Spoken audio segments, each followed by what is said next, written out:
સુરતમાં આરટી હેઠળ bogus admission મુદ્દે કાર્યવાહી કરવામાં આવશે। બોગસ ડોક્યુમેન્ટ રજૂ કરી અનેક વિદ્યાર્થીઓએ અત્યાર સુધી પ્રવેશ લીધો છે। વાલીઓએ દસ્તાવેજો સાથે ચેડા કરી આવક પણ ઓછી બતાવી હતી। શાળાઓ દ્વારા ખાનગી રીતે તપાસ કરવામાં આવી હતી અને આ તપાસમાં 100 થી વધુ બોગસ એડમિશન લેનાર વિદ્યાર્થી મળી આવ્યા છે। શાળાના શિક્ષકો અને સ્ટાફના લોકોની પણ સંડોવણી હોવાનું ખુલ્યું છે।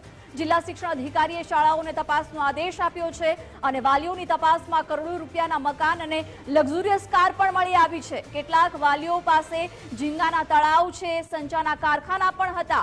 બોગસ રીતે એડમિશન લેનારા વાલીઓ સામે ફોજદારી કાર્યવાહી કરવામાં આવશે। આરટીઓ અંતર્ગત ખોટા ડોક્યુમેન્ટ રજૂ કરી પ્રવેશ મેળવનાર વાલીઓ સામે કાર્યવાહી કરવામાં આવશે। વિગતો સાથે સંવાદદાતા રાકેશ બ્રહ્મભટ્ટ જોડાઈ ગયા છે। રાકેશ, આરટી હેઠળ ડોક્યુમેન્ટ ખોટા રજૂ કરી ખોટી રીતે પ્રવેશ મેળવવામાં આવ્યો હતો, જો કે હવે કાર્યવાહી કરવામાં આવશે, શું વિગતો છે?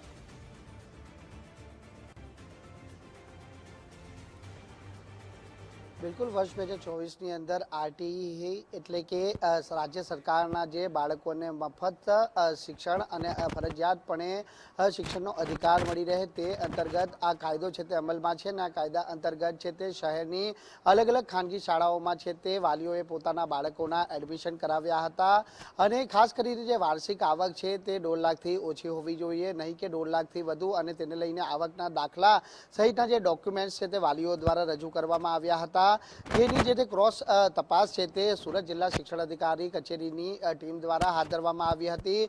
જે શિક્ષણ અધિકારીની કચેરી ખાતેની ટીમ બનાવવામાં આવી હતી, જેમાં શાળાના સંચાલક અને જે ખાસ કરીને જિલ્લા શિક્ષણ અધિકારીની ટીમનો પણ સમાવેશ થતો હતો, જેમાં શિક્ષક અને કચેરીના એક અધિકારીની નિમણૂક કરવામાં આવી હતી। અલગ અલગ જે શાળાઓના વાલીઓએ જે પોતાના બાળકોનો આરટીઈ એટલે કે રાઇટ ટુ એજ્યુકેશન એક્ટ હેઠળ પ્રવેશ મેળવ્યા હતા તે તમામ લોકોના આવકના દાખલા સહિત બેંક એકાઉન્ટ તેમજ અન્ય ડિટેલ્સ છે તે તપાસવામાં આવી હતી। જે તપાસની અંદર ચોંકાવનારી બાબત બનીને એ સામે આવી હતી કે જે વાલીઓએ પોતાના બાળકોના રાઇટ ટુ એજ્યુકેશન એક્ટ હેઠળ પ્રવેશ મેળવ્યા છે તેમાં કેટલાક વાલીઓ એવા હતા કે તેઓ ઝીંગા તળાવના માલિક હતા, તો કેટલાક વાલીઓ પાસે લક્ઝરિયસ કાર હતી, જ્યારે કેટલાક વાલીઓના ઘરોની અંદર છે તે લાખો રૂપિયાનું ફર્નિચર પણ હતું।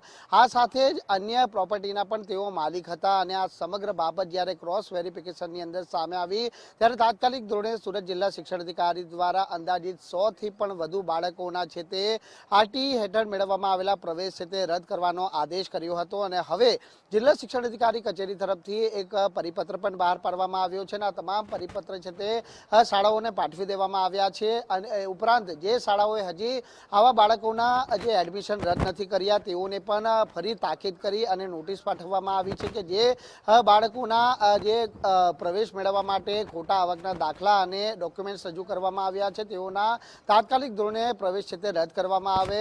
આ ઉપરાંત જે વાલીઓએ ખોટા ડોક્યુમેન્ટ્સ અને આવકના દાખલા મૂકી અને પ્રવેશ મેળવ્યા છે તેઓની સામે આગામી દિવસોમાં હવે ફોજદારી રાહે કાર્યવાહી કરવા માટેના પણ આદેશ આપી દેવામાં આવ્યા છે। એટલે હજી તો 100 જેટલા વિદ્યાર્થીઓએ ખોટી રીતે પ્રવેશ મેળવ્યા હોવાનું સામે આવ્યું છે અને હજી પણ આ મામલે જે તપાસ છે તે ચાલી રહી છે અને આગામી દિવસોમાં આ આંકડો છે તે વધી શકે તેવી શક્યતાઓને પણ હાલ નકારી શકાય તેમ નથી, પરંતુ જે વાલીઓએ પોતાના બાળકોના રાઇટ ટુ એજ્યુકેશન એક્ટ હેઠળ ખોટી રીતે પ્રવેશ મેળવ્યા છે તેવા વાલીઓ સામે હવે આગામી દિવસોમાં ફોજદારી રાહે કાર્યવાહી થવા જઈ રહી છે તે વાતમાં કોઈ બેમત નથી। જી રાકેશ, આભાર જાણકારી માટે।